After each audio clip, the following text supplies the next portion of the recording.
16절에 예수께서 말씀으로 귀신들을 쫓아내시고 병든 자를 다 고치시니 이렇게 나옵니다.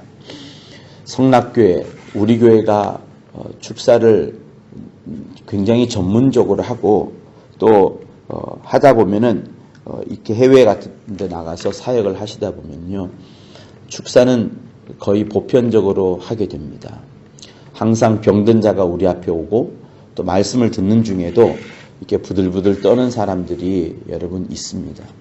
그래서 성령이 역사하신 그 현장이 반드시 있어요. 우리도 기독교가 들어왔을 때, 그리고 복음이 없던 곳에 복음이 들어갈 때에는 하나님께서 놀라운 이적을 많이 베풀어 주십니다. 그때는 말씀, 사람들에게 말씀이 막 성경책을 많이 읽지 않았으니까 말씀을 많이 잘 모르지만 성령이 강력하게 역사를 하기 때문에 많은 이적들이 나타납니다. 그런데 이 본문에서도 말씀하다시피 귀신을 쫓아내고 그 다음에 병든 자를 고치는 그것이 무엇으로 진행되느냐 하면 말씀으로 쫓아내시고 말씀으로 고친다, 이렇게 되어 있습니다. 근데 우리가 축사를 많이 하다 보면 착각을 할 수 있는 부분들이 뭐냐면, 내가 축사할 때 그 뱉는 말이 말씀인 것으로 오해할 수가 있습니다. 그래서 말씀으로 쫓아낸다 할 때 그것이 마치 귀신을 꾸지람하는 그것으로 생각할 수 있어요. 그러나 이번 주에 우리 김성현 감독께서 말씀하셨다시피 말씀으로 고친다는 것이 세 가지가 있다. 귀신을 여기에 있는 것처럼 우리가 읽었던 이 본문에는 베드로의 장모를 꾸짖는 장면은 없습니다. 그죠? 그렇지만 누가복음 4장에 보면 열병을 꾸짖으시니 라는 단어가 나옵니다. 곧 예수께서 병든 베드로의 어머니에게 장모에게 다가가서 그 열병을, 어머니를 꾸짖는 것이 아니라 그 열병을 막 꾸짖던 그 장면이 나와요. 그러니 말씀으로 고치신다 할 때 특정한 대상, 곧 귀신을 꾸짖는 장면도 있고요. 또 한편으로는 사람을 향하여서 부드럽게 말씀해 주시는 장면도 있습니다. 소자야 안심하라, 내 병을 고침을 받았느니라, 내 구원함을 얻었느니라, 이렇게 부드럽게 말씀하시는 장면이 있습니다. 지붕을 뜯고 침상에 내려오는 자에게도 주님께서 부드럽게 말씀을 하셨고, 또 한편 그보다 더한 것이 뭐가 있어요?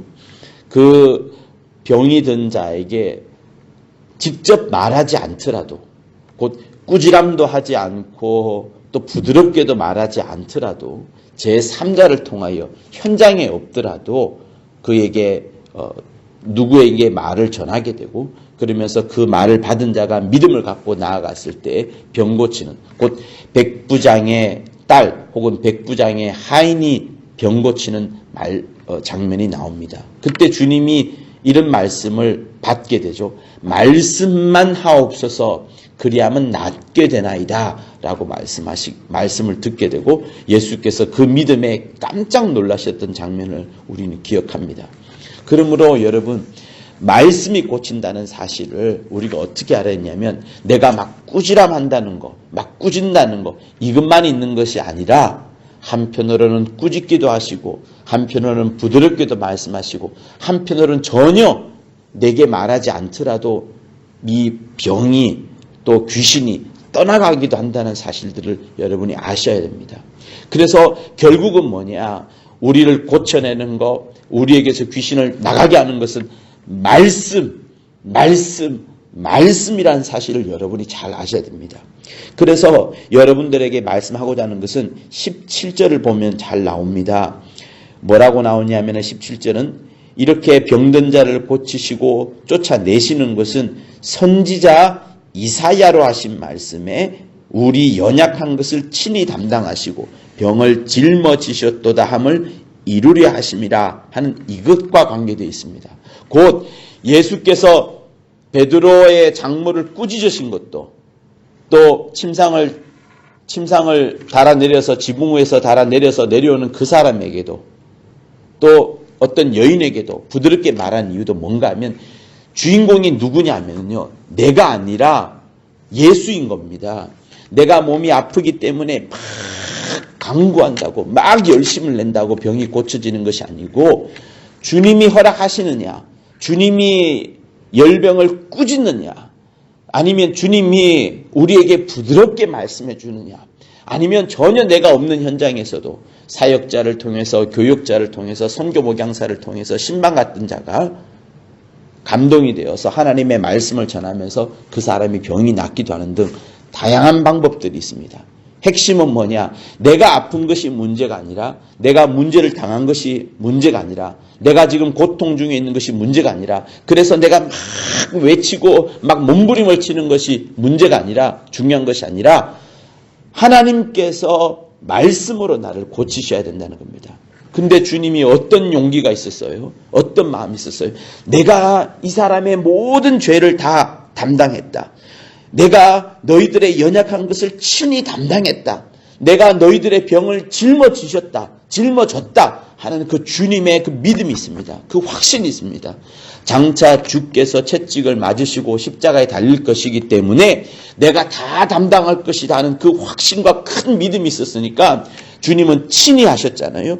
그분께서 친히 담당하시고 친히 짊어지셨기 때문에 능히 우리를 볼 때마다, 우리 연약한 병든 자를 볼 때마다 병을 고칠 수 있는 그 강력한 힘이 있는 겁니다. 그래서 우리에게 뭐가 필요하느냐? 여러분, 내가 아픈 것보다도 더 월등하게 주님이 내 병을 고치셨다. 주님이 내 병을 짊어지셨다. 주님이 나를 위하여 십자가에 달려 돌아가셨다. 이미 그런 확신과 이미 그런 믿음을 주셨다라는 이것을 갖고 있어야지 병이 고쳐지는 겁니다. 그래서 신앙생활이라는 것은 사실 내가 하는 것이 아니고 내 안에 주신 말씀이 충만해가지고 나를 막 움직여내게끔 하고, 나를 막 신방 가게끔 하고, 나를 막 병을 고치게끔 하고, 나를 막 전도하게끔 하는 이것, 곧 내가 주인이 아니라 내 안에 성령이 내 안에 나를 완전히 지배하셔서 나를 완전히 좌정하시고 다스려가지고 나를 하나님의 일을 하는 자로, 병을 고치는 자로, 병을 고침을 받는 자로 이렇게 만들어 가시는 것이 우리의 진짜 신앙 생활인 겁니다. 그래서 이 밤에 여러분들 기도할 때 하나님, 내가 주인 되지 않게 하소서. 병이 걸렸을 때나 하나님의 일을 할 때나 직분에 순종을 할 때나 전도를 할 때나 무엇을 할 때나 예수께서 당신이 나의 주인 되셔서 나를 이리 가라면 이리 가고 저리 가라면 저리 갈 수 있는 온전히 주의 말씀에 순종하고 순복하는, 하나님의 말씀을 전폭적으로 의지하고 붙잡는 우리 모두들 되게 해달라고 우리 시간 예수 한번 하며 기도하시도록 하겠습니다.